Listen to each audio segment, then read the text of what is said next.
Sure. Yesterday, the judges that had been appointed to preside over a potential recount in a city council race in Fairfax City throughout the case with John Farrell's able. Yesterday, Excuse me, Tom. I just want to let judges that had been appointed to preside over a potential We're live. recount. Nick, you got to mute yourself. Tom,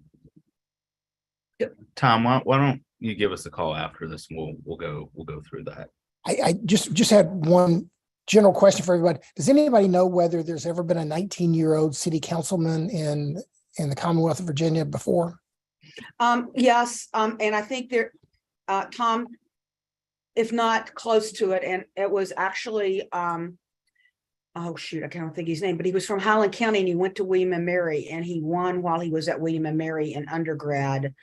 And I will double check how old he was when he won, but it may very well be, but he may have been 20, so unclear. But anybody else, send in to Tom or the chat room if you've got anybody 19 or under that you know of has ever won. And thank you all. We're going to get started now, so I will call to order this end of the year Q4 meeting of the Democratic Party of Virginia, and ask that we do have the Pledge of Allegiance led by our Veterans Chair, Charlie Conrad. Thank you. I pledge allegiance to the flag of the United States of America, to the republic for which it stands, one nation, under God, indivisible, with liberty and justice for all. Thank you. And now I will call on our esteemed Secretary, Isaac Sarver, to call the roll. Thank you, Madam Chair. And CD chairs, we're going to do this following the rough format we've had for all these virtual meetings, but just as a refresher, we're going to go around to each district. We'll say a few words about perhaps the November outcome or some positives from that. And we will just share new members and members who have fallen off the rolls for the benefit of the group. And I also want to at the top mention in the minutes you received, we did omit unintentionally one person from last meeting who was not included in the motion. That was Rebecca Daly in the 9th. We're going to make sure that she's included in today's motion and formally part of the Central Committee. And so without further ado, and I do love seeing the Go Tribe in the count in the chat right now. So, and hopefully they'll do quite well in the FCS today. We'll start with the first CD, and that would be Diane Carter DeMaya. Good morning, and yes, Go Tribe. We're going to bring it. We had such a wonderful year. We didn't win, but we had the hardest working kids in show business, supporting Herb Jones, who wants to run again, and we're just happy to see you all. And are there any new members, Diane? No, sir, no new members. Perfect. And then in the second CD, Sandra Brandt. Good morning. The second CD is on the road this morning, but I want to thank each and every one of you who helped us along the way to try to capture back our Congresswoman Elaine Loria. We did not make it, but we all worked hard, raised a lot of money. And I appreciate everything that each and every one of you did that came down from various places across the state. As you may be aware, in the second, we always have elections. So we have an election that's coming up on January the 10th for Senate District 7. So if you have time in between wrapping gifts and the new year, please come join us in Virginia Beach and help us canvass, make phone calls, or if you want to write a check, please do. So thank you for all you do. And I'd like to say happy holidays to each and every one of you. Thank you, Sandra. Moving to the third CD, Charles Stanton.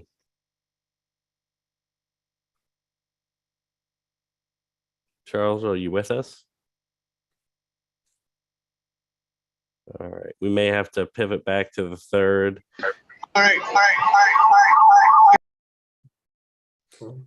Oh, I see you, Charles. You're muted though. All right. We'll pivot to the fourth for now. We'll circle back to our friends in the third. Alexis Rogers. Good morning. And Silene is in the waiting room, in case anybody can let her in. But good morning, y'all. Alexis from the fourth CD. Obviously, it's a very really sad and devastating week for us as we lost our great friend, the Congressman Donald McEachin. We've spent the week remembering his legacy and honoring his legacy of leadership. And I'm sure Madam Chair and Sham will spend some more time reflecting on his leadership during the call, so I won't take too much time this morning. But I just want to say the Congressman has always been such a strong leader for young Dems, for queer people, for a champion for women, and for our environment. And he will be so missed in Congress and in the Virginia delegation. Thank you all so much. Thank you, Alexis. And I know there were a lot of very kind words regarding the legacy of Congressman McEachin last night, shared at steering.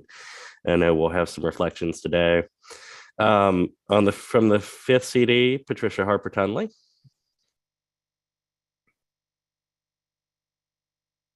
Morning. Greetings from the Forward Fifth. We do not have any new members. Takeaways from the election is that the fifth CD had strong participation and collaboration within the localities of the fifth. We came in third place as the highest turnout for the midterm. So go fifth, forward fifth, and we keep marching on. So thank you very much. Thank you, Patricia. Next, we'll move to the sixth CD, Kim Crump. Good morning, Virginia Democrats. I would like to offer gratitude and congratulations to everyone in the sixth CD for their work on the campaign this season. I'd also like to give a special shout out and thanks to Jennifer Lewis for championing our cause and being a candidate of eloquence and integrity. So we have also no new members. Thank you so much. From the seventh CD, Matt Rowe. Good morning, everybody from the Spanberger 7th. Very happy and thankful that we were able to re-elect our Congresswoman. Big thank you to everyone throughout CD7, from all the different local committees to the great volunteers that turned out, and to an amazing campaign staff that the Congresswoman had. We were able to get it done. The biggest Spanberger victory yet so far, but also a big thank you to the old CD7 that was able to support her for so long and to make it possible for her to be able to represent us now. So big thank you to everybody. We have no new members, but we have our new Congresswoman. Excellent. From the eighth CD, Margot Horner.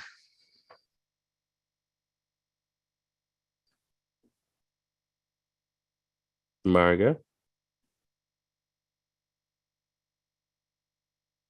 All right. Sorry about that. No worries. Good morning. I'm Chair of the 8th District, Margot Horner, and I want to welcome you today.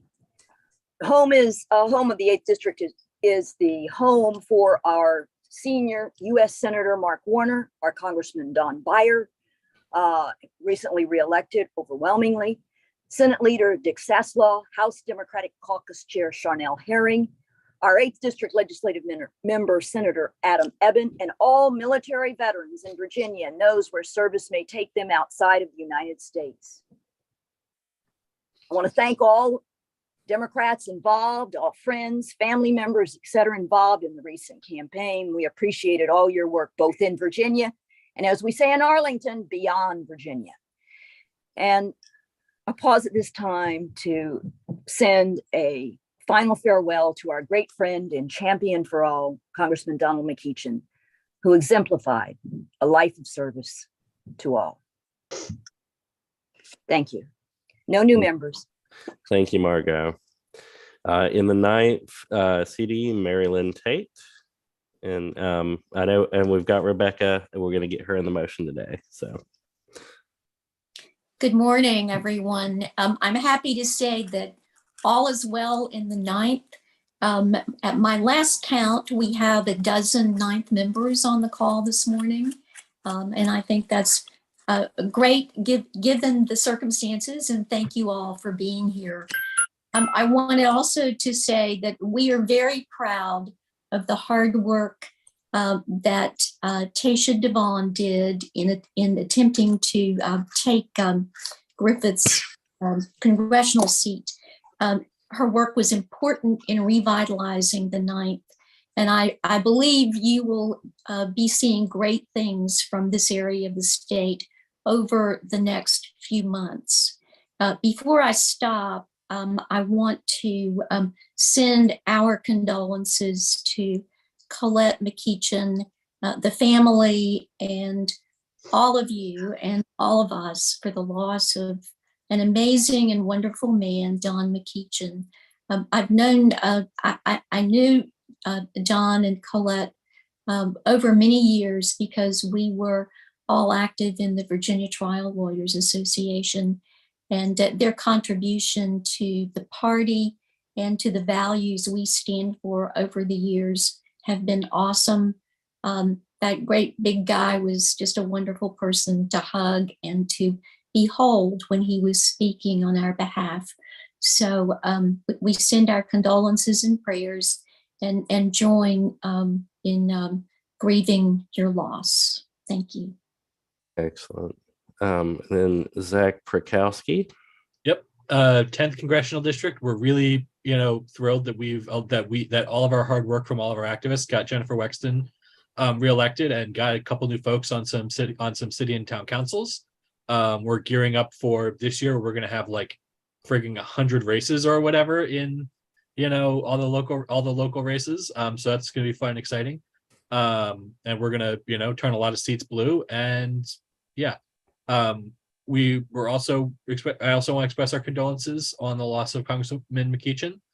He was a mentor to a lot of Virginia Democrats, both in the party and as elected officials. And I know that part of him and part of his legacy will live on in all of the great Democrats who he taught and inspired and mentored. Thank you, Zach. And then 11th CD, Bob Haley. Hello, everybody. Bob Haley from the 11th CD committee.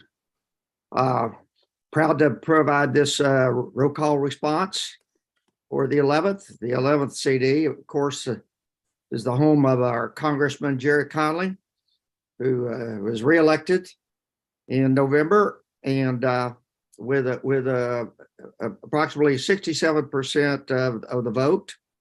I'm also proud to announce, of course, as you heard as we were starting up from Chair Tom Greason of the Fairfax City Committee, that Catherine Reed was elected mayor for Fairfax City, and that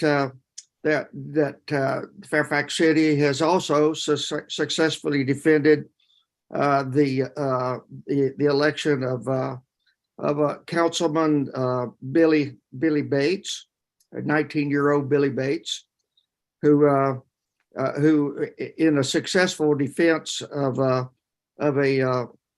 recall, not a recall, but a recount challenge.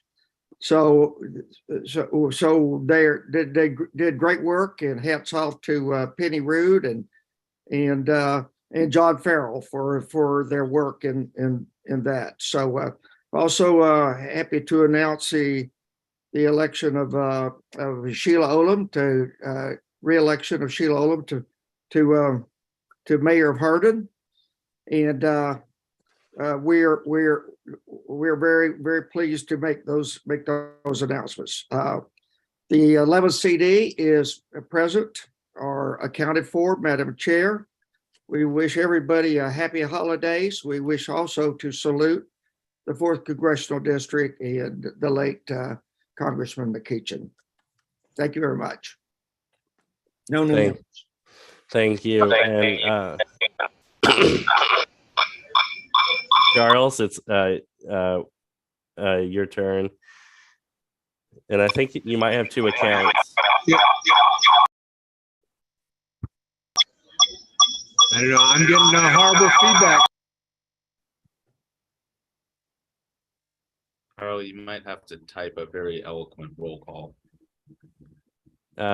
If you'd prefer, Charles, we can have you deliver yours in the chat.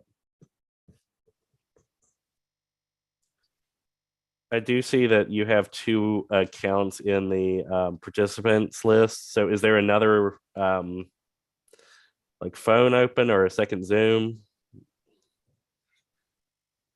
Yeah, I was going to remind everyone, if you have more than one device, make sure that you're muted from the other device. Otherwise, you're going to get feedback. Yeah. I think I'm here now. Jeez. Charles, if you can, lower the volume on one of the devices, and that will allow you to speak on the other.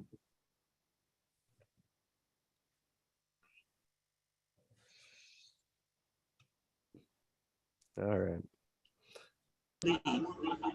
There we go. Are we on now? Well, Charlie, you're on twice. You gotta get off on one of them. yeah, there's two accounts open.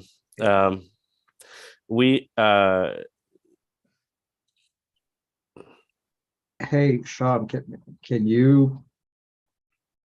Well, okay, never mind. Well, I could remove him, but then he wouldn't be able to get back in. Yep. Which is the problem.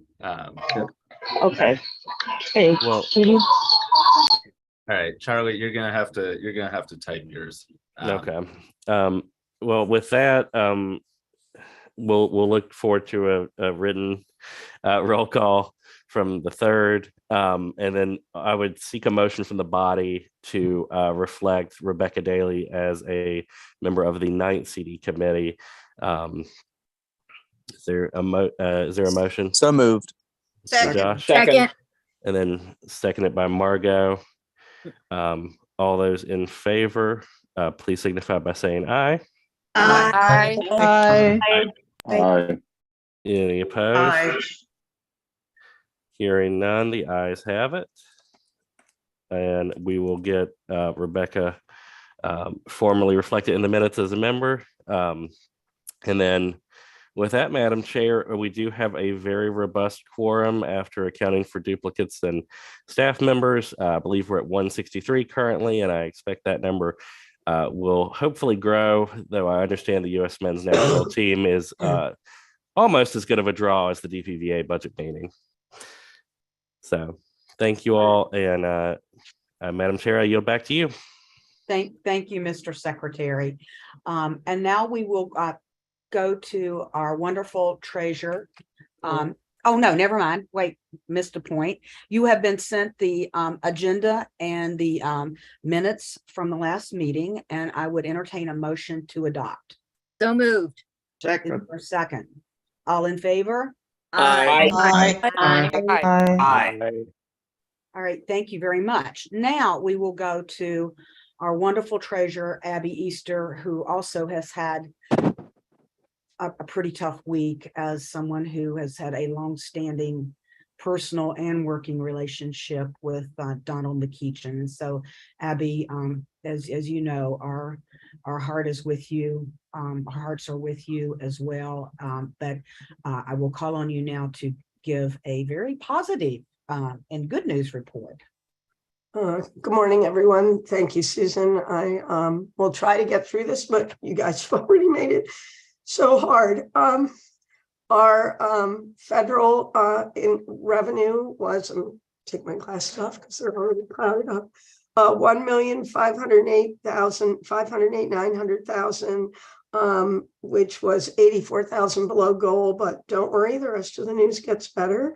Our non-federal revenue was 641,000, which was 81,300 above goal. So our total revenue was 2,149,900, 2,700 below goal. But thanks to the incredible work of our staff and chair, our expenditures, our actual expenditures were and 4,100,600, which was over 157,000 less than the budget. So they are saving money at an incredible rate.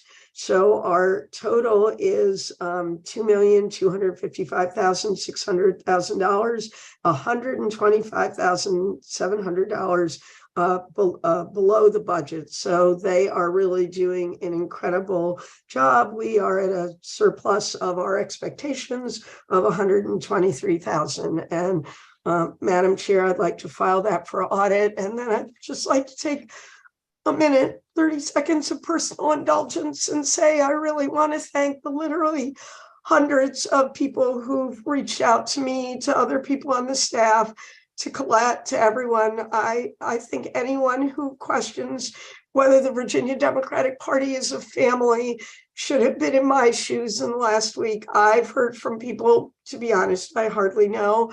I've heard from people I worked with 15 years ago. I've heard from interns I knew back when I was young enough to almost be an intern. So I just really want to thank everybody and let you all know that that kind of support, that kind of caring has made such an incredible difference for all of us. And I thank you all. And I'll finally say, I may not make it through this whole meeting, but I'm with you guys in spirit, and thank you. And I really love all of you. Thank you, Abby. And we are here for you and the whole team, McEachin, and we'll be there going forward. But I know this was hard, but I am really glad you joined and shared your thoughts with us. I have a very short report that I wanted to give, and it's somewhat a happy report and, you know, a sad report too, because of the tough week we have had. You know, Donald was my friend from way before he was elected into office. And I know many of you have your own personal stories of his mentorship, his friendship, his act of kindness, and, you know, his, you know, just his steadfastness in his faith, family, and belief in democracy.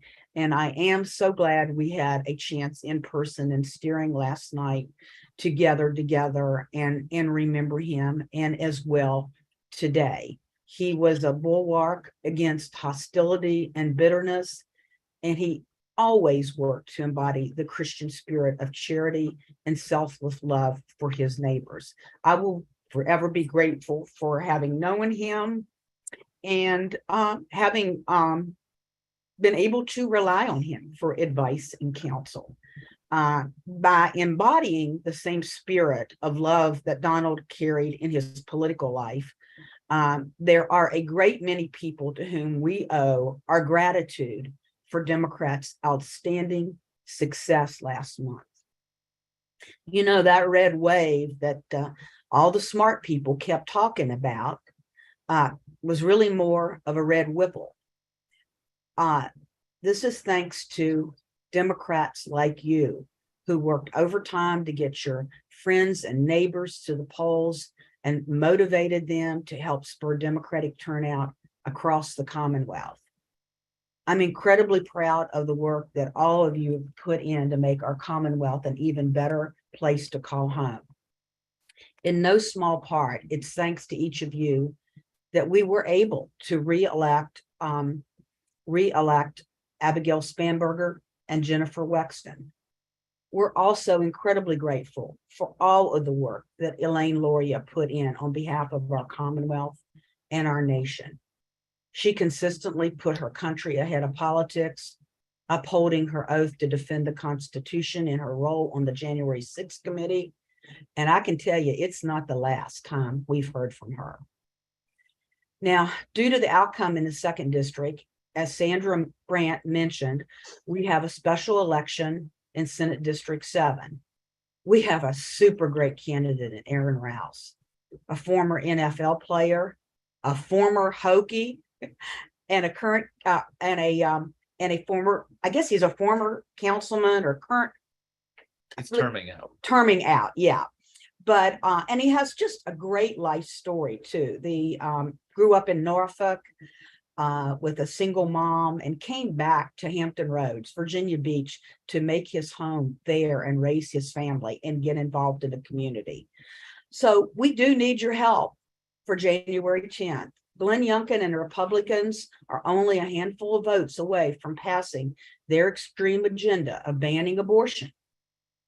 And you know, Senator Lucas here, she would love to have an extra senator to help add another brick in that brick wall so that the Republicans' agenda will never see the light of day.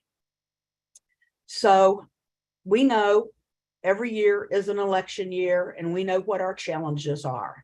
And 2023 will be the year that Democrats retake the House of Delegates and expand our majority in the Senate.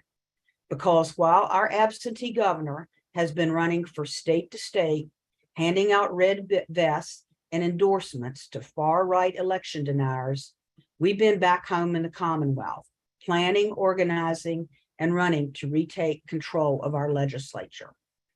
As Democrats, we don't seek control of the legislature just to give Glenn Youngkin a hard time. But I admit that's fun every now and then, and a nice bonus. But we plan, organize, and run to build a Commonwealth that we can all be proud of. One where educators are not demonized, but prioritized. One where women are free to make their own decisions about their reproductive health. And one where each Virginian knows that their government works for, not against them. Together, and I really mean this, together, we have made incredible progress. And in 2022, you all built coalitions in every corner of the Commonwealth and helped lay the groundwork for next year's races. Folks, the battle for 2023 begins today. The battle for reproductive rights, for voting rights, for public education, for our environment, and for our economic future. It all depends on the work everyone on this call does over the next 11 months. I'm ready for this fight, and I know you all are too. So let's win on January the 10th with Aaron Rouse, and then let's win on November the 2nd. And thank you all again for everything you have done and everything that you will do so that we can win, win, win. And with that, I will now turn it over to our Executive Director, Sham Rahman, for updates. Good morning, everybody. Just kind of on the vein of the special elections, we also have one in Fairfax County with Holly Siebold, and I think from what we all remember in special elections, anything can happen. Leader Herring won her special in a blue seat by a handful of votes. When she first got elected, we lost a U.S. Senate seat in Massachusetts in the last 15 years. So making sure that we're getting out there, knocking on doors, talking to voters, and helping them run the best campaign possible is going to be really important. For the last quarter, I'm sure most of you probably know this. Like we have spent a pretty decent amount of time helping all of these campaigns, however we could. We held a couple of fundraisers through the finance department, and are planning on coming back in 2023 with a robust program, and you'll see kind of that a little bit outlined in the budget conversation. Hold on, sorry, I had a list of all of the. We have a big staff. I have to go through this in order. So I don't know that Brenner's on today, but one of the really big things that we've had to adapt to in the last couple of years through some of the progress that we've had with in the General Assembly and making voting easier is making sure that we're getting all of the campaigns, the absentee data on a daily basis. So that starts 45 days before the elections, and Brenner and Katie are up early to make sure that we get that into Vote Builder and handle it live. we are also doing that for the special elections, and we'll be planning on doing that for the primary as well next year, and then into the general. So that's a really big lift for us. And then also just supporting all the candidates however we can with any of their tech needs. Our local candidates pilot program was very successful this year, and we're kind of going through a little bit of a recap and a debrief. We were in Loudoun, Chesapeake, Virginia Beach, and kind of helping across the Commonwealth wherever, to some degree, like the candidates wanted us to be helpful to them. And we're going to be expanding the program to make sure that we're, not only targeting the 140 House of Delegates races, but we have 1,900 local races from town recorder, which I know is a big role, but I set that as the smallest one, all the way to chair of the Board of Supervisors in Fairfax County, which is larger than 14 states. And so making sure that we're a resource to all of those campaigns and all those candidates is going to be really important for us, because we have a lot of folks talking about building the bench and how people need to run for school board, but DPVA is going to be there to support those candidates and to help them run the best campaign they possibly can. On the digital front, we've had another successful year with our digital fundraising program, but then Liam and Nick are also expanding us into some of the more I'm 30 now, so I get to say this, some of the more young people platforms. So we are going to be a little bit more on Instagram, a little bit more on TikTok, and I'm glad that we're also going to be there on Facebook and Twitter, because that's what I know. And we're also, I think currently the biggest thing for y'all, like we are close to hiring a political director, and I'm very excited for that. But we did our first round of interviews last week, and we should have something for y'all in the next couple weeks, and hopefully January 1 we'll have somebody ready to start and hit the ground running for 2023. With that, I don't know that I have a ton of other updates on that front, and I think that's a pretty solid segue for us to go into the budget discussion. So give me a moment to pull that up. Screen share. You're going into budget now. Yeah. Oh, wait, no, sorry, I'm on the wrong agenda. Yes. All right, that's my best. Okay, that was helpful, Sean. Thank you. On the agenda here, we're going to go through the officers' reports right now, and I will call on my fantastic wing woman, someone who has worked so hard in the trenches, our vice chair for organization, Gayleen Kanoy.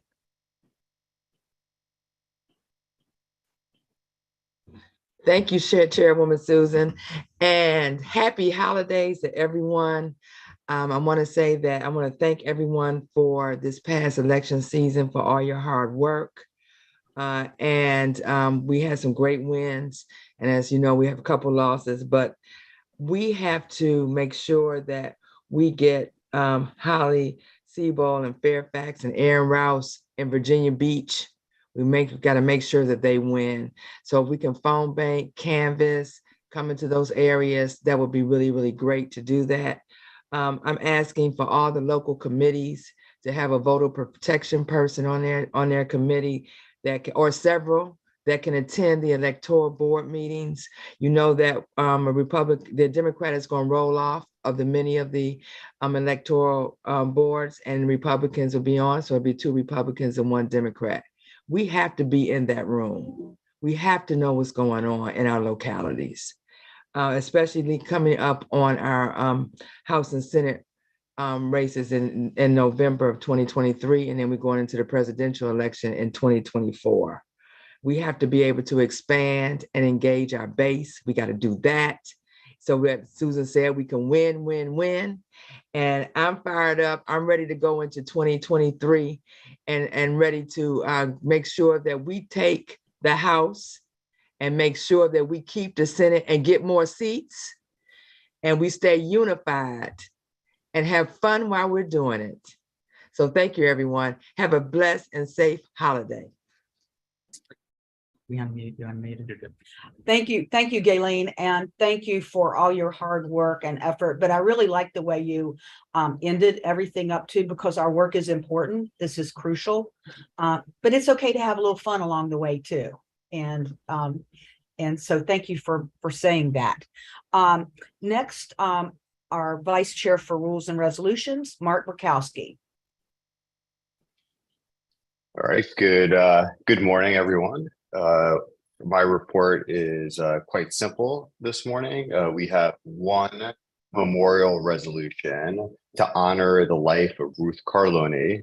Ruth Carloni has been, an active member in the Stafford Democratic Committee, an active member in the community. She grew up in California, but what I'm going to do is read her resolution in full.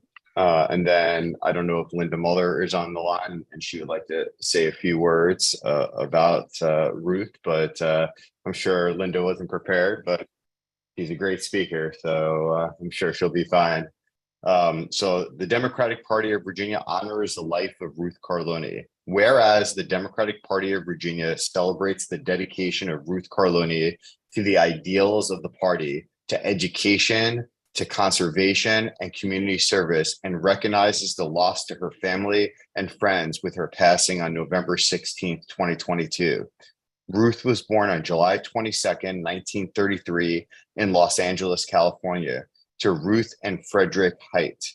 She is survived by her husband of 41 years, Mike, her daughter, Lori Babu, her son, Michael Lassiter, her sisters, Vada Battaglia and Lenore McLeod, her two brothers, Rick Height and Tom Beck, her brother-in-law, Nick Carloni, her sister-in-law, Rose Falsetto, and numerous nieces and nephews. She was a grandmother of 2 and a great-grandmother of 7. Ruth lived in Stafford County for over 40 years, where she was a leading voice on increasing funding for public schools and public school teachers, providing a good quality of life of county residents, including high quality development and conservation, and supporting small businesses. She was a civilian employee for the United States Department of Defense for over 24 years and was one of the few women to ever receive the Air National Guard Award for meritorious service.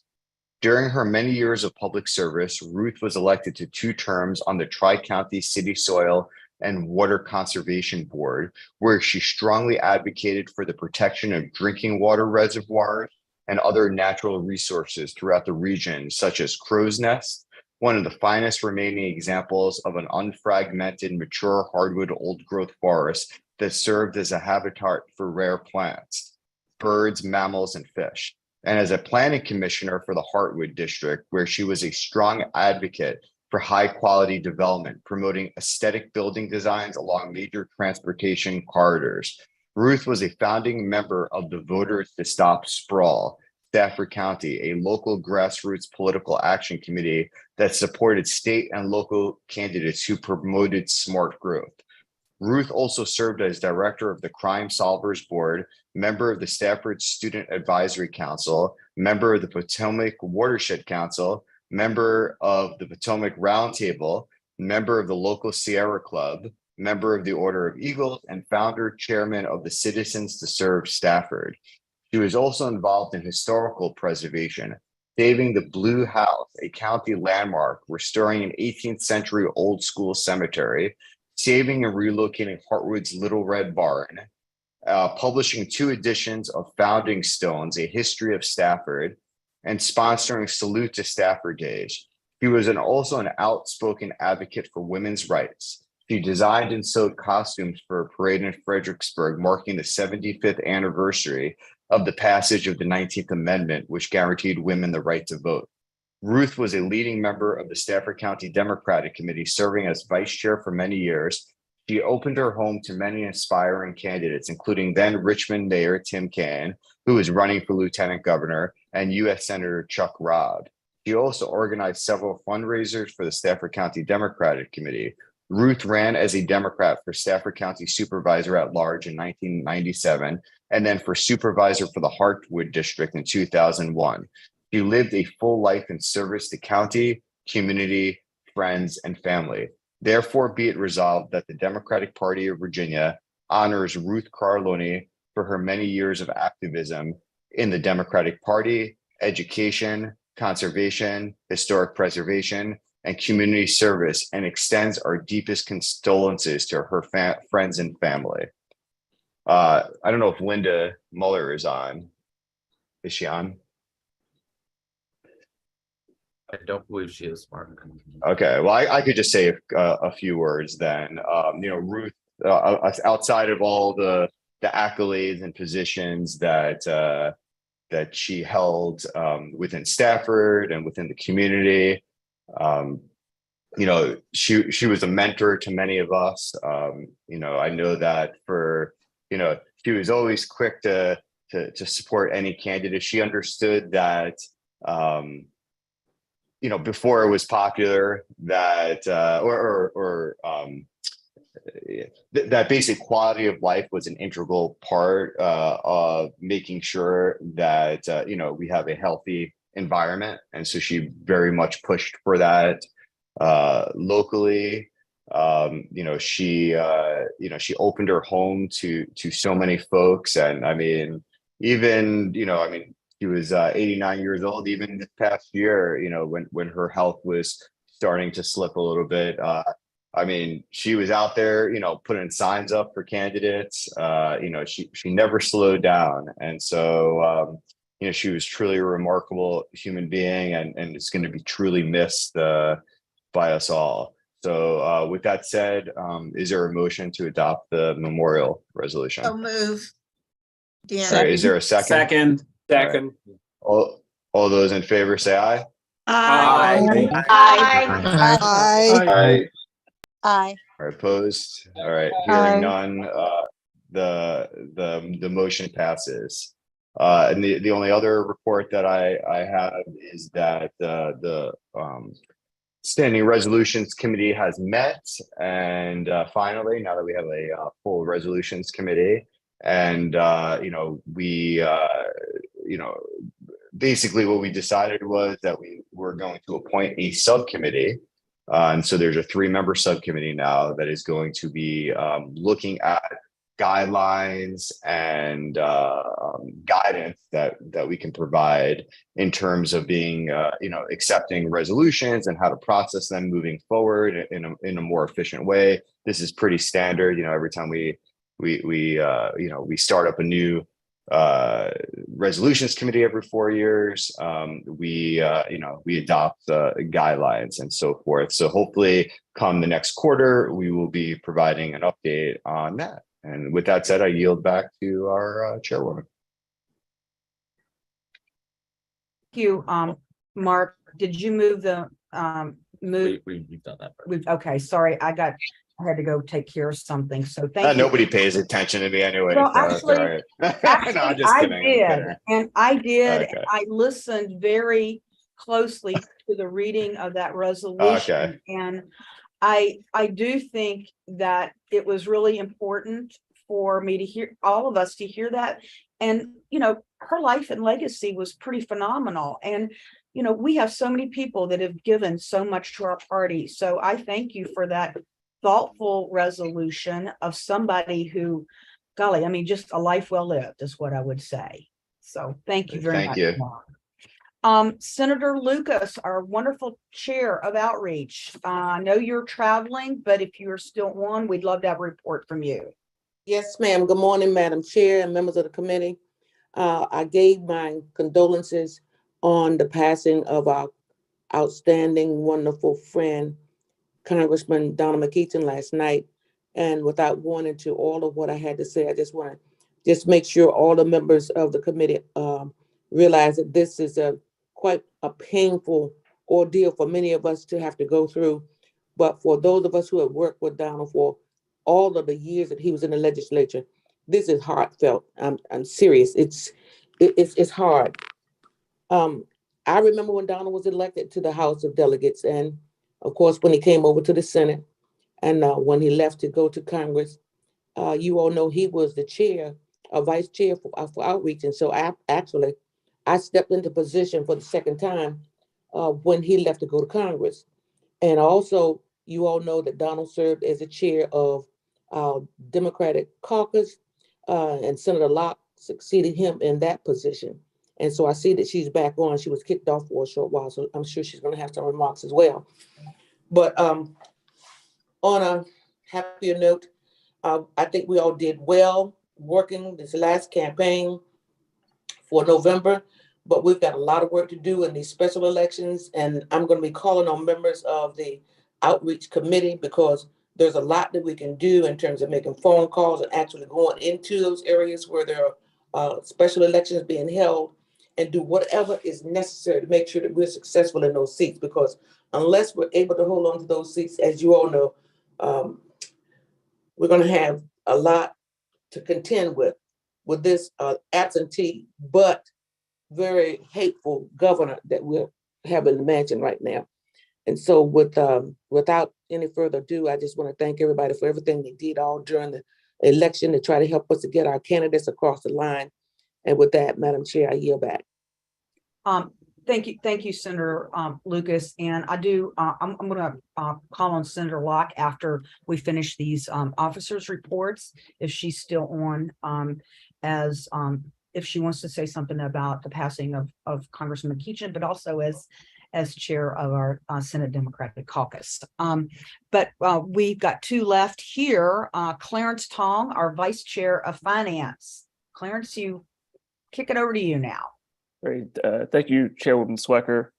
I wanted to first, also express my condolences for the loss of Congressman McEachin. I had the pleasure of working with the congressman and his staff on environmental issues, where he was a huge champion for the climate and environmental justice. And I remember a few years ago, he actually invited Speaker Pelosi to visit Richmond so she could hear directly from environmental advocates and people in the community. It's something that he really cared for. And finally, I would be remiss if I didn't mention the leadership role that Congressman McEachin played in Congress, where he was instrumental in the passage of the climate and environmental provisions in the bipartisan infrastructure law and the Inflation Reduction Act. And all this progress that we've seen in this area would not happen without his leadership at the federal level. I wasn't at the last Central meeting, but I wanted to make sure to thank all of the Central Committee members and Democratic activists who have supported the DPVA financially over the past year. There were a number of events that were held after the Blue Commonwealth Gala earlier this year.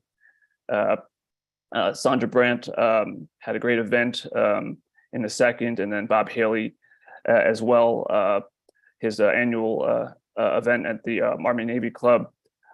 We also had a great NOVA regional event out in Leesburg at the home of Attorney General Herring with a special guest, Congressman Ted Lieu. And I just wanted to, share that Congressman Lieu was, so thrilled to be with us to support Congresswoman Jennifer Wexton, who was ultimately successful. And he supported many of the other of his colleagues in competitive races across the country. And I wanted to report that Ted was just elected the vice chair of the House Democratic Caucus, which is the number 5 leadership position. So I'm really proud of him. And again, just wanted to thank all the party members and leaders who came out to support that event in Leesburg. I think we raised over $20,000. I didn't see the final amount, but we look forward to continuing this work next year.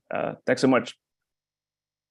Okay, thank you so much for that robust report. And thank you, Clarence, for everything you've done to help us step up our finance program and have these events across the Commonwealth. Ricardo, technology. Hi, thank you, Chairwoman Schwecker, and good morning, everyone. So I've been busy helping leadership and staff on a variety of issues and challenges. We unfortunately saw a rather expected uptick in cyber incidents as we closed into the last election cycle. And this included like mostly denial of service attacks and a couple of local committee websites going through some challenges. As we look into this upcoming challenge, into this upcoming cycle, I'll be working with staff to carry out additional revised cybersecurity training sessions. We had one earlier in the year, and I think most of the feedback that I've gotten from that one has been rather positive. So continuing to do that and making sure that our democratic ecosystem is secured. On the development side, I've uploaded the individual maps for the new delegate and Senate districts into our GitHub. To be clear, though, this does not replace at all or has anything to do with Rennie and Katie's work on the voter files. That work is essential to make sure that we have accurate lists looking into the next election cycle. So I know that that is included on the communication that usually goes out to the chairs. So please help them to make sure that we have clean voter data lists. But what I'm going to show you is more on the maps that were uploaded for visual aid that can be embedded into your website. So these can be found on our GitHub repository. And if you are using this in gallery mode, you may want to switch over to speaker mode to see my screen in full screen.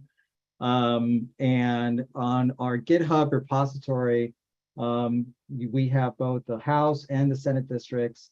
If you go to Senate districts, you are able to pick on one. You can embed this to your committee's website. It can either be embedded as a map or it can be embedded by code. So all of this to say to please feel free to reach out, and I'm more than happy to help you with this. As a reminder, all congressional districts have a subdomain such as cda.vademocrats.org. And if you find any omissions or outdated data, please reach out to me at ricardo@vademocrats.org.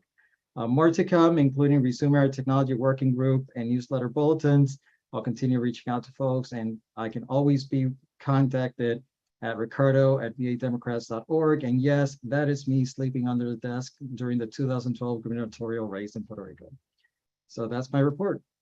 Hey, Ricardo, thank you for that. I was just remarking to Sham, I said, that even looks like something I can do, and I'm not very good on technology. So golly, thank you so much. I think this will be a great value add for our members. Sure thing. If it's okay, I'm going to stick with the actual agenda here and call on Senator Locke under general business and for some remembrances of Congressman McEachin. So we can proceed now then to the budget presentation. And I guess, Sean, that's you, and It's gonna be is fun. it just you? It's Christie's on as well. so Okay, we'll- Chrissy, okay. All right. Start slideshow. All right, can everybody see this? Yes. Well, you gotta ask Randy. All right, so we're doing the budget presentation. Hold on. So to start, we really want to do well, hold on, let me start with two things. One, this is the administrative staff budget. This is not a campaign budget. This does not, what is the House caucus going to do? What is the Senate caucus going to do? This is what the Democratic Party of Virginia's admin budget is for next cycle. Two, when we start out with budgeting, we come from when we look at expenses, we are very, very budget on the high end. So whatever the number is, let's pick the high end for whatever we think the range could be. When it comes to revenues, we always budget very conservatively for the low end for what's the minimal amount that we think we're gonna pull in.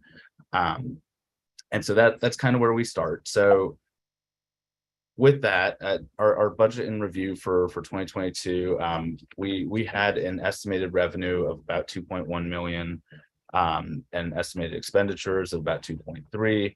Our expenditures, as Abby said, are closer to about 2 million, and our revenues are at that same spot as we were kind of expecting this year. Which ultimately is going to leave us with a pretty solid starting position for 2023. So we are planning on starting 2023 with a little over 580,000 cash on hand. That number will vary through the end of this year, partly because there's still another 28 days left. So getting into our what this year looks like, again, expenditures on the high end, revenues on the low end. So we are planning for about a $2.3 million admin budget for the party, with a very conservative estimate for revenues of 1.75, give or take, $million. And let's go through the breakdown. So we start with events. We'll have an event post our post-session decompression. We have our Barbara Johns annual event, the Blue Commonwealth Gala, our annual Army Navy fundraiser with our amazing chairman from the 11th, Bob Haley. And then there are smaller events that are sporadically placed throughout the year, our little Vino for Victory or Pints on the Patios fundraisers that we do around the Commonwealth. And so we're hoping to bring in about $485,000 through events. Moving on to digital, we run a pretty robust email program, and also through our texting program for fundraising. We're trying to bring in another 440,000, give or take there. We've also really diversified our income streams. It's not just phone calls and emails and texts. We do a direct mail piece a few times a year and we'll get to this in the expenses side, but it costs us 55 cents a piece that we can send out a bunch of mailers. And those have been incredibly successful and incredibly lucrative this year for us. We're budgeting about 75,000 in income next year. Right now for the program, we're at 120 for this cycle, and we still have another piece to go out. We also have an unsolicited line item. It may be weird to think, but there are folks who will randomly go to our website and write us a $5,000 check, or we'll go to the PO box and get the random, someone wrote you a big check. We don't budget really for that, and we don't plan on that being a part of the revenue streams. But so we do have a small line item in there, partly because it's good to be able to track that and to have a place where that you didn't solicit that. But that's not something we count on. It's not something we plan for. Our online store, store.vademocrats.org, or it might be shop.vademocrats.org, where we have our merchandise, and that's operated by Active. And then we have a few DNC programs. So the DNC gives us a certain amount a month, and then we're part of a few national victory funds with some of the other state parties. Offset income, we have had a staffer for the Legislative Black Caucus and the Legislative Asian Caucus who are on our payroll. And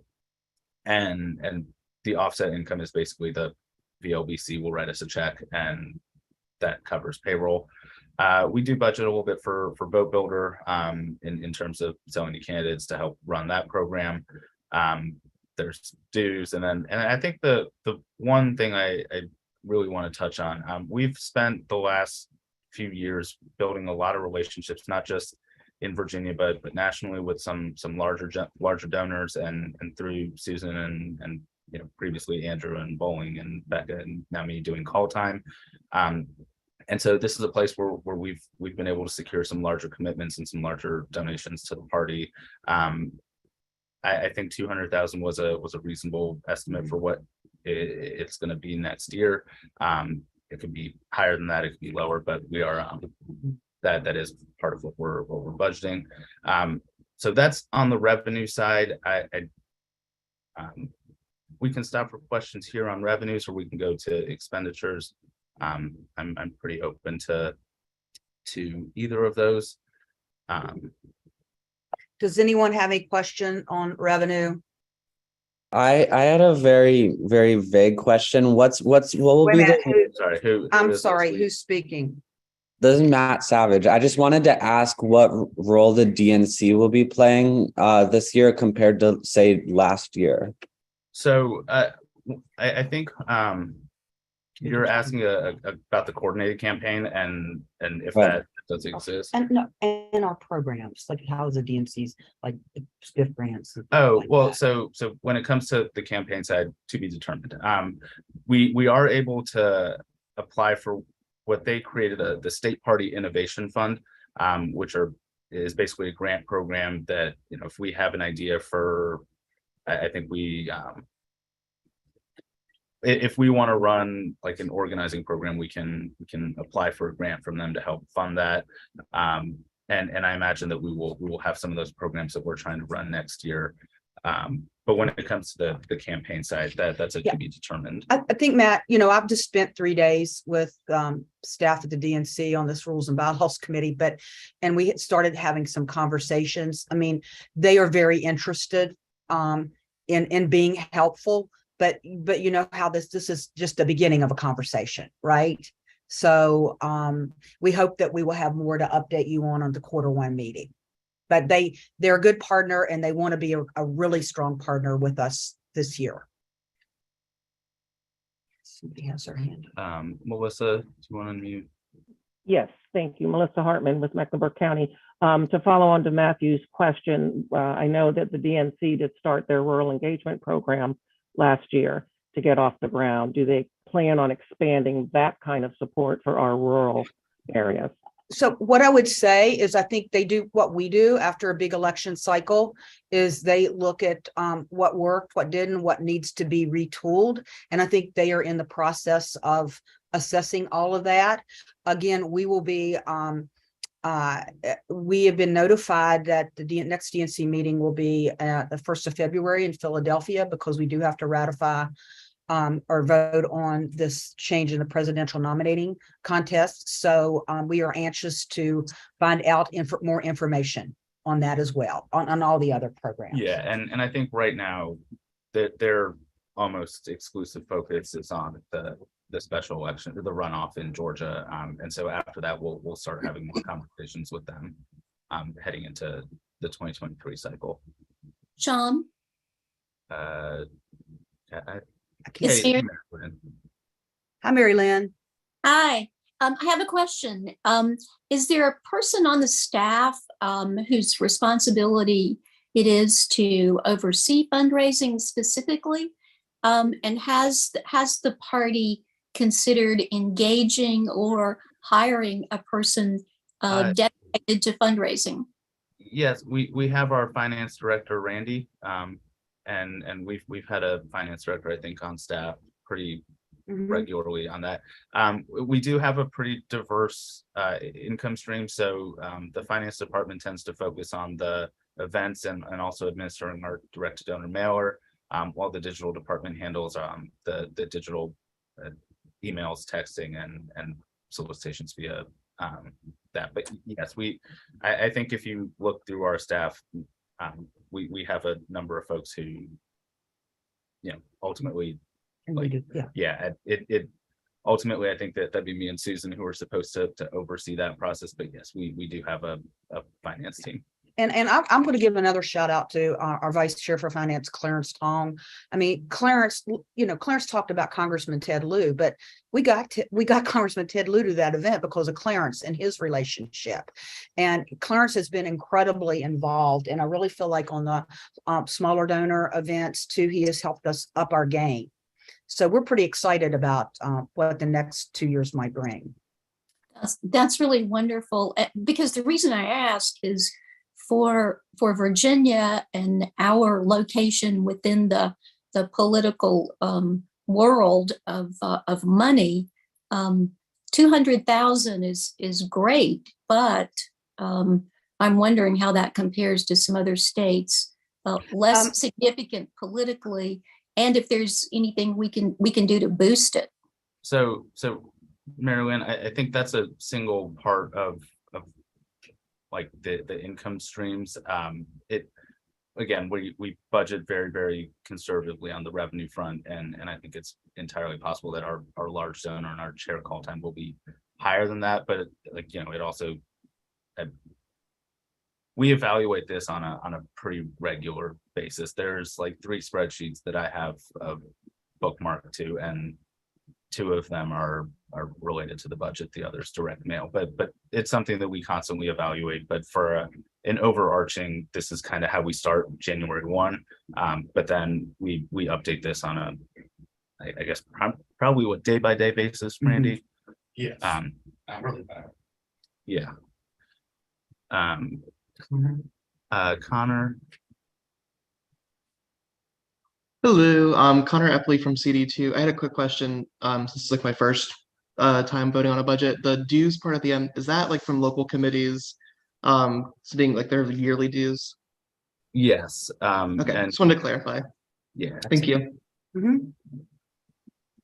All right, let's move to expenses. Sorry, hold on, I gotta shrink this.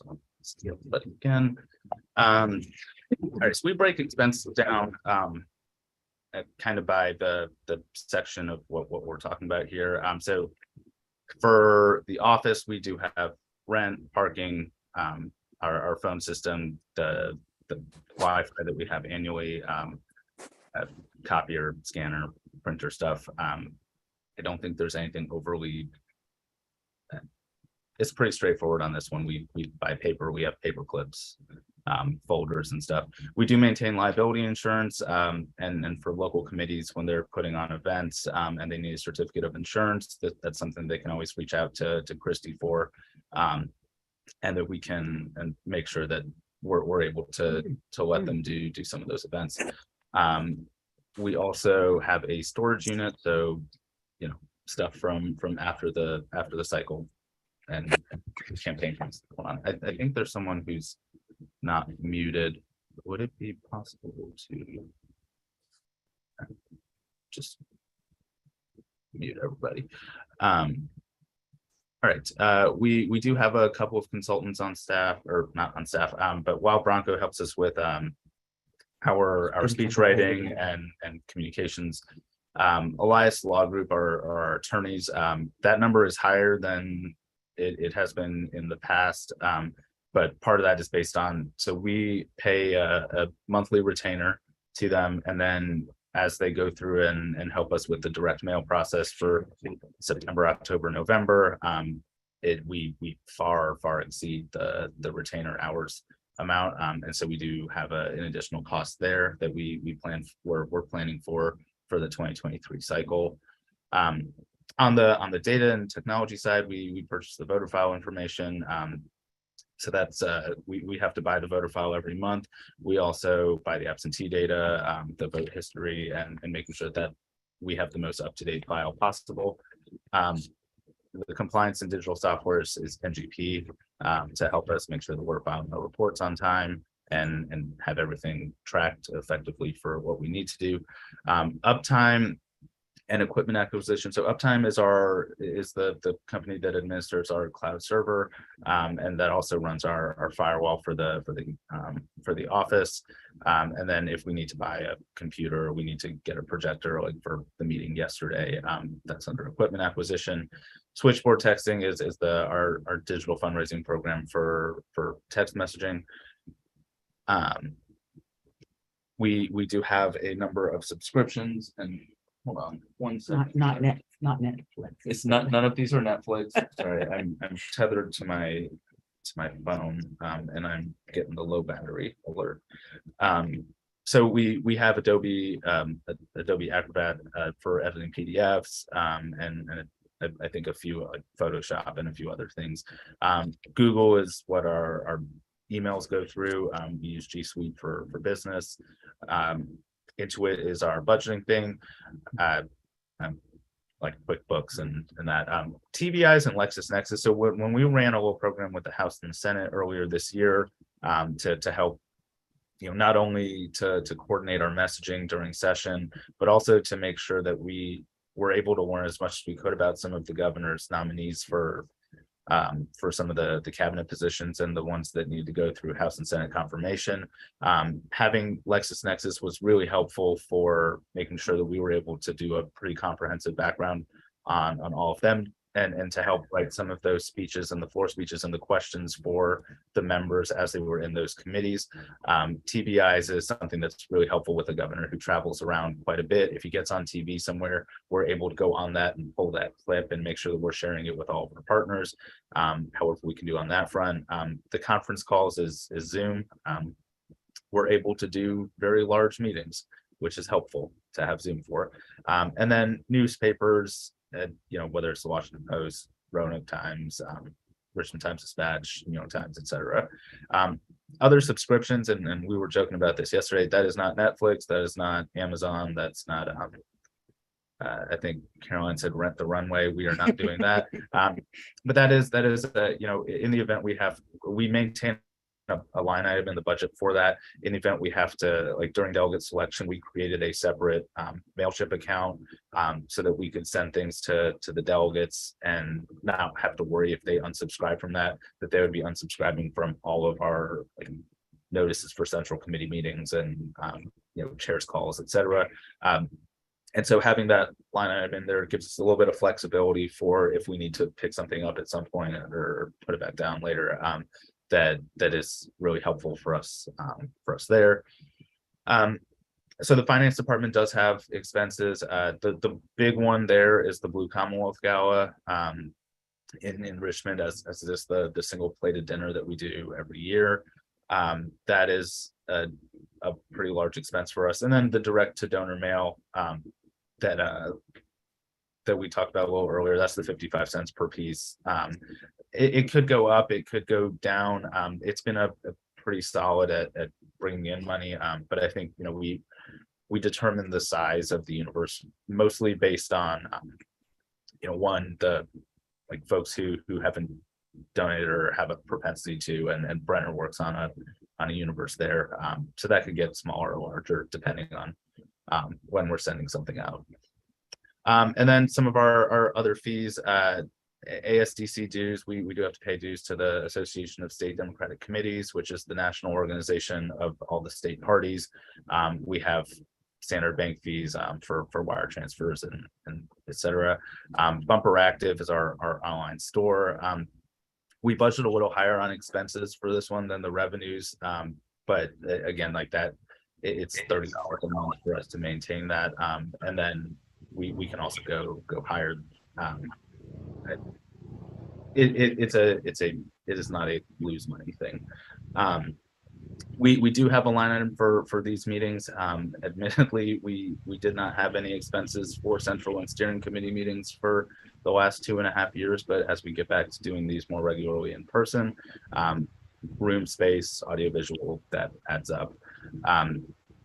And then annually, we do sponsor the State Fair booth and the amazing LGBT caucus.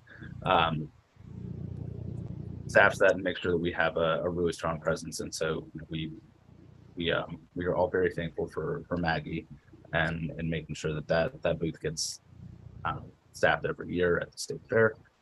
And then this is the big the big expense that we have.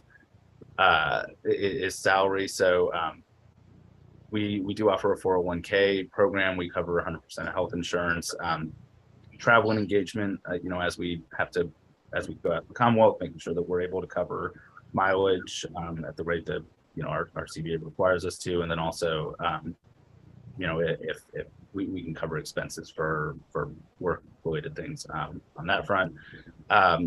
We have to maintain workers' comp insurance. And then a program we're really proud of, we do have a paid internship program.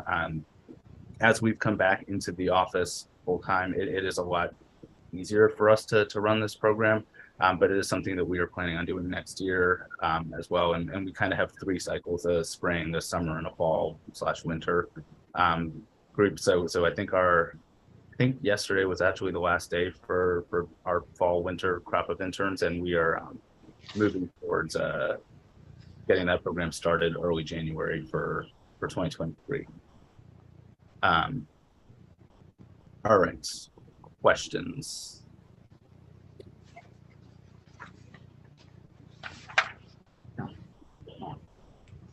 Hold on a second. Sorry, I have to expand this so I can see who raised their hand. All right. Raise your hand if you have a question. Going once. All right. Hold on. Sorry, Randall, can you unmute? It's not letting me click the ask to unmute thing. I'm also trying to exit. Okay, hang on. So, I guess my question is, how do you see supporting candidates throughout the state for our elections in November?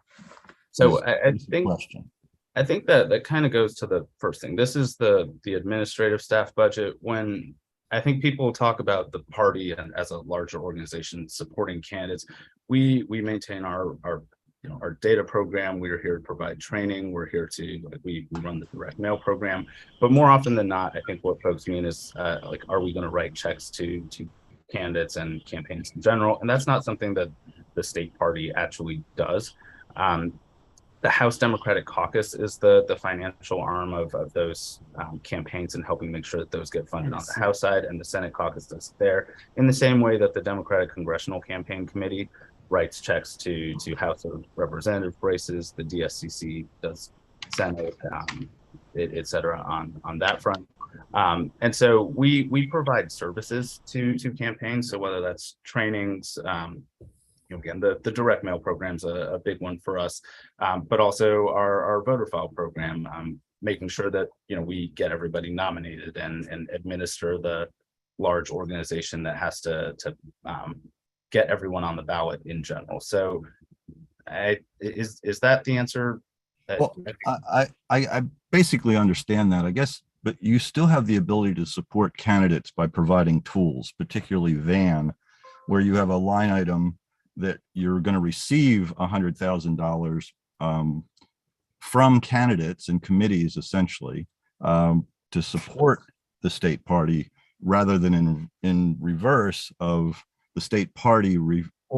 So Randall, I think on that front, like, the reason that we have to charge for it is so that we can actually administer the program. Like we have to pay staffers to be there to support, to provide the technical support. We have to purchase the data from the state board. And I think you can't cut a revenue stream and then also maintain the same. Sure you can. You fundraise for that. Okay, well, I hear you. We've heard your question. All right. We've heard your question. We'll move on to the next person. And I will be voting no. Thank you. Okay. Jesse, we've got your hand up. Yeah, just a quick question. How do you pay the intern? Are you paying them per hour and so forth? And with it's hourly. It was I remember having this conversation back when we first organized our collective bargaining agreement. We have a line item in there that it's an hourly rate. They track all of their hours through our payroll program, Paylocity, and then it's bi-weekly. Do you want me to get specific, Sean? Yeah, Christy. Sorry. Okay, so it's $15 an hour for their first two, they can be an intern more than once. On the third time around, they become a fellow, and that is $16 an hour. And they're required to work anywhere between 10 and 20 hours a week with a cap at 20. Thank you. I want to speak to this for a minute, because I do think that I need to give a shout out to Alexis Rogers, who, when she was the YD chair, started this "we have to pay the interns" and was a big, strong advocate, and Matt Savage as well last year. So I want to recognize them for, helping us through this process, bringing it to the forefront. And it's really something that we're really proud of. Susan. Yeah, I want to ask this question as respectfully as I possibly can. I'm noticing that there is no budget line item for rural organizing or outreach. We have the governor we have, today by 70,000 votes, and 60,000 of those votes came from the 9th district. I look at those voters and I think those are potential Democrats. Why? So I think again, what you also see in this budget is it does not have it's the administrative stuff. So we, broken down in the staff column, we are hiring a political department that will exist, but it has to be a statewide department as well. When looking at the campaign side, like that ends up being a separate existence that works with the House and the Senate and local committees on that front. But we do our best to provide the same support all over, and not the campaign budget's not reflected in here. Well, let me draw a distinction, Sean, if you'll allow it, between the campaign side and the administrative side, or what you're talking about now. One of the problems we have in rural Virginia is a lack of candidates. So until we have those candidates, we don't really have the campaign side as our primary concern. What we need is the support to recruit candidates. And that's something we're working with, we've done rural power labs for the last couple of years, and we are working with them to expand that program for 2023. And part of that is so Movement Labs, which runs rural power labs, also runs the program Contest Every Race. And so that is something that I have a meeting with them next week to talk about what that program is gonna look like. And it has been a smaller program, to Melissa's point, partly based on their own capacity, but that is something that we are trying to get them to expand, to have more localities that are a part of that moving forward next year.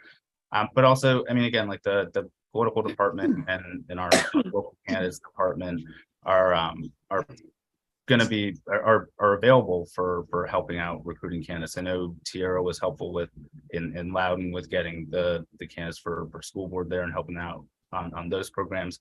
And that's something that we're pretty committed to and plan to do in the future. And Cindy, yeah, Loudoun's not rural, but they had a special election this year, and just on the idea of recruiting candidates, it's something that we are planning to be helpful with. well, I'd like to point out, Sean, too, that we in Washington County applied to rural labs, but we declined their invitation to join because it was a prerequisite in their program that they be allowed to directly contact our voters. And given that most folks have absolutely no idea how to interact or engage with a rural voter, we didn't want that middleman. We wanted to be able to continue to directly contact our voters. That's something that they've been pretty flexible with us on how those programs actually work. I know in Nottoway and Lunenburg and Brunswick, they've been able to basically provide the committees the ability to do texting and not do the voter contact for them, and instead support the committees themselves. That's something that we are able to be flexible, and honestly, if that's what they want next year, like, we'll have the conversations with them to help get that changed for the next round of this program. Patricia, did you want to speak to Rural Power Labs for a second? Yes, it's just a quick one. Yes, Lunenburg and Nottoway and Brunswick were in the program. And when you set up your one-on-one consultations with them, you let them know what it is that you want to have happen. Yes, they do have some prerequisites, but if you talk with them to let them know what you want to do, there are ways to have flexible accommodations. And that's what we did, especially in Lunenburg and Brunswick. We were reaching out to our own, they had our names there so people knew who was contacting them, as well as when the program was introduced, not everyone signed up readily of participants as we did in other states. But I do know that they're planning to expand the program, and I encourage everybody to look at the opportunity and take advantage of the opportunity. I do not know how many people will be accepted into the program, depending on how many people actually apply. But I will say it was a game changer for us in Lunenburg, and I'm looking forward to utilizing their setup in 2023. So thank you for letting me share that. Thank you, Patricia. We're going to take this last question from Connor, and then we want to move on because Senator Locke has another engagement. And I know all of these conversations will be continuing so that, we can come back and report and have another conversation as we prepare for Q1. Connor. I'll make it super brief. It's more so a comment than a question, but it seems like the budget was very well put together, and I'm looking forward to seeing all the amazing things that come from it. However, I would have appreciated being able to see this in advance rather than having to make a split-second decision on a Zoom call. So maybe we can look for that next year. Makes me a little uncomfortable voting for it, but I trust the people who put it together. Thank you. Thank you, Connor. And now I would entertain a motion to adopt the budget. I move that we, I move that we accept the budget. I move that we accept the budget. Second. All right, it's been moved and seconded. We adopt the budget. I think we've had plenty of discussion, but I will say any discussion. All right, all in favor, say aye. Aye. Aye. Opposed? Susan? Yes. It's Kim Crump. I have a message from Randall, who had to leave the meeting, that he would like to report a no vote. Randall Wolf. You had to leave the meeting, but we'll still record his Thank feelings. you. I think we understood where he was, but thank you very much, Kim. Thank you all for your patience on this, and I really appreciate it. I think you can tell that Sean and Christy and the staff put a very thoughtful approach to this. And I just would like to thank them for that. And is Senator Locke still on, Sean? Yes. Yeah, I'm still here. Great, Mamie, great. Thank you. I just, thanks so much. And I just want to give a shout out to someone that I have always admired, but have gotten to know really, really well this last year as we've put together some innovative programs for session and talked to her and had dinners and was driving her crazy as we got through this last year. And I will tell you what, if there's anybody I want on my side fighting for Democrats, it's Mamie Locke. So Senator, I'll turn it over to you. Thank you, Susan, and good morning, everyone. I appreciate the opportunity to, first and foremost, to talk a little bit about my dear friend, Don McEachin. When you get a phone call late at night, you can generally guess that it's not going to be a good call. And I received that call from the clerk of the Senate, Susan Shar, and when I answered the phone, I said, "This can't be good." And she said, "No, it's not." And I regret to tell you that Don McEachin passed. And that was like a punch to the gut because I came to know Don very, very well as a member of the Senate and as our Senate caucus chair. And as many of you have already heard, and as many of you have said in your condolence messages, Don was a fighter, and not just a fighter against the cancer that he had, but a fighter for people, a fighter for the environment, a fighter for the little guy.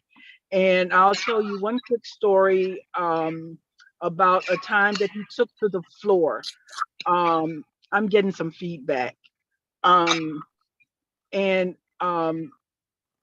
one of our colleagues on the other side, as they always do, always talk about their Christian values and about the Bible and what the Bible says, and always we use that as a justification for their legislative messages.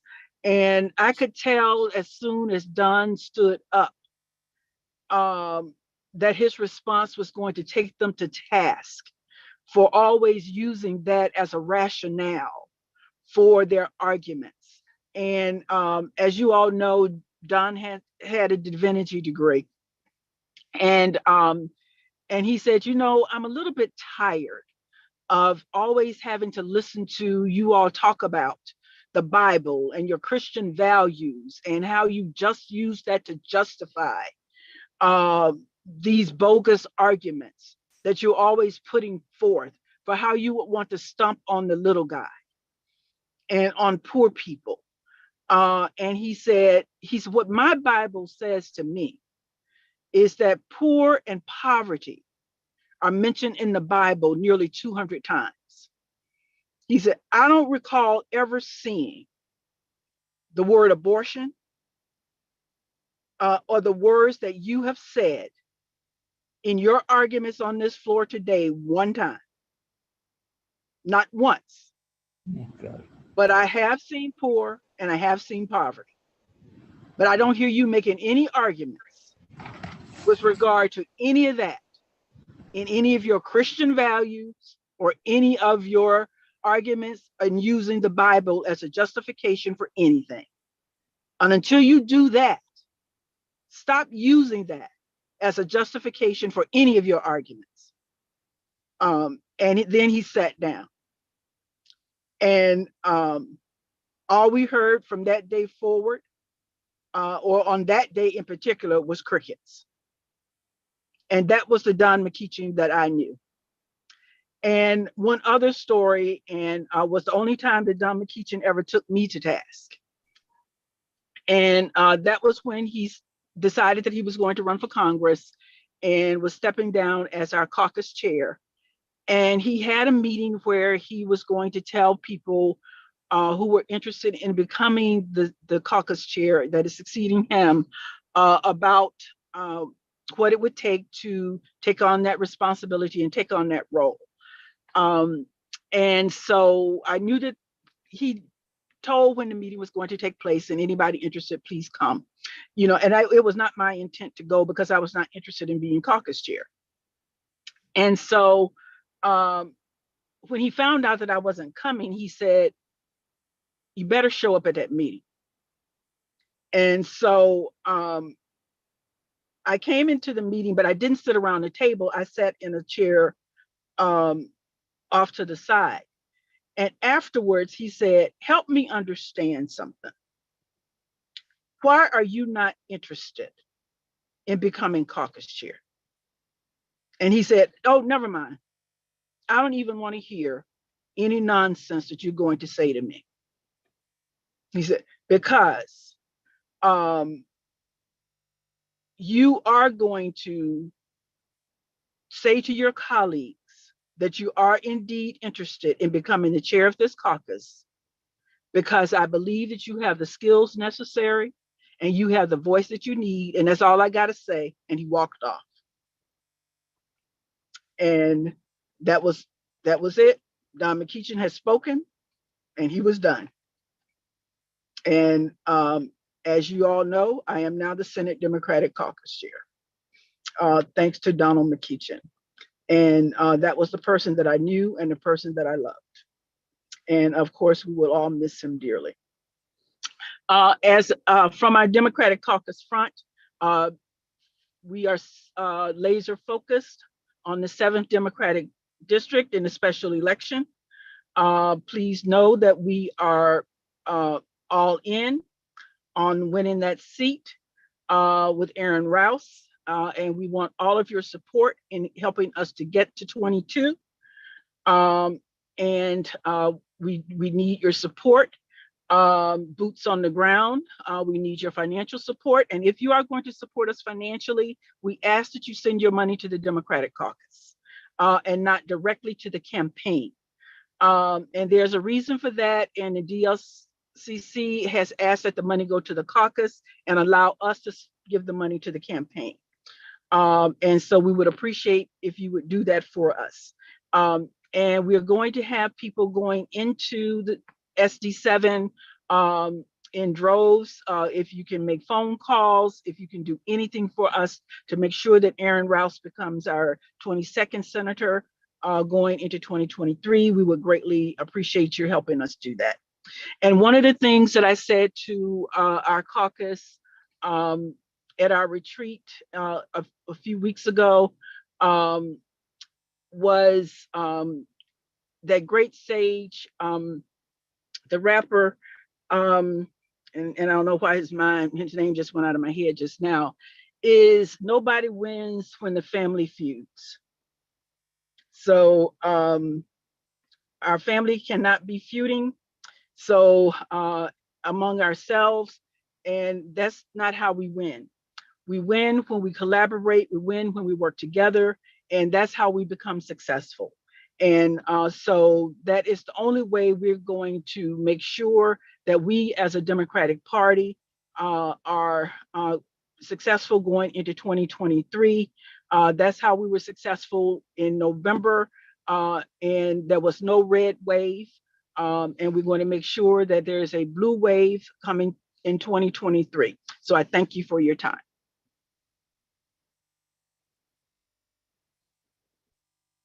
Go ahead. Hear me now? Yeah.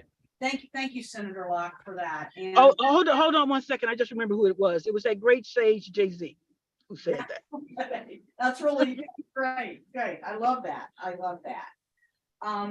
Okay. I know that there's anybody else. We're coming to the end. I know Gay. Susan, you're muted. I'm having a hard time hearing you. You might just have to come sit here. Well, why don't I just, you mute and I'll. Okay. Hey, I appreciate y'all's patience with us as we are operating from a hotel room, and we're trying to make this work. But I know that Gayleen wanted to speak. I'm going to let you wrap it up. So I want to see if anybody else wants to speak on the life and legacy of Congressman McEachin. Thank you, Susan. All right, Yes, I if wanted there to are say, no hands. You have to turn your volume on so you can hear when people are talking. All right. Okay. So Gayleen, we will let you close it out. Thank you. All right. Thank you, Susan. I remember in 2011 when Senator Locke became the Virginia Legislative Black Caucus Chair, and I came on as the executive director. And it was Senator McEachin before, when I had applied, he took me off to the side and asked me why did I want to do it. And we had a really good conversation. I say all of this because although he was a fighter and although that he was, he gave environmentalist and all of that, he was personable. And when you talk to him, it was like you were the only one in the room. My son reminded me the other day, he said, "Mom, do you remember when Senator McEachin tried to get me to go to American University?" And he sat there we were at the Blue Commonwealth Gala, and he sat there and he talked to Michael probably about 45 minutes about going to American University. And we did go and visit. And he just always was there for advice. And he just was a great person all the way around, and he will be missed. And I just wanted to share that. Thank you. Thank you so much, Gayleen. And we will be working with the 4th CD and to bring forward a memorial resolution for our Q1 meeting. So with that, we have a couple of announcements to close out, and I'm going to ask Sham to give the update on these two things. Hey everybody. So our Q1 meeting is going to be in Richmond. We just got the dates for the DNC meeting, I believe, yesterday. So that's going to be the first week in February. I would plan on March after session has been completed for our Q1 meeting.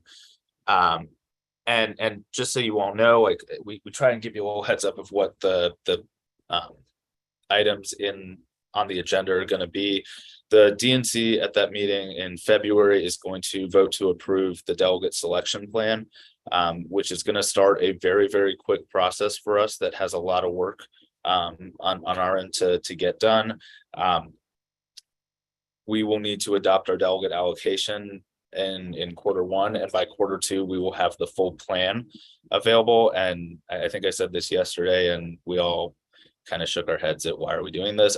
Starting in July, if it's anything like 2019 and 2020, candidates will begin to collect petition signatures to get on the ballot for our March primary in 2024. So that's coming down really quickly. So just so you all know, we will make sure that as soon as the DNC votes to adopt whatever provision, whatever plan that they do, and we're given the information on the formulas to use, that we'll get the delegate allocation over to you as soon as possible. So that's, yeah. all righty. With that, there is no other business before, so I would call for a motion to adjourn. So move. Is there a second? Second. Second. Say aye. Aye. Aye. Everybody have a wonderful holiday season and see you. Merry Christmas.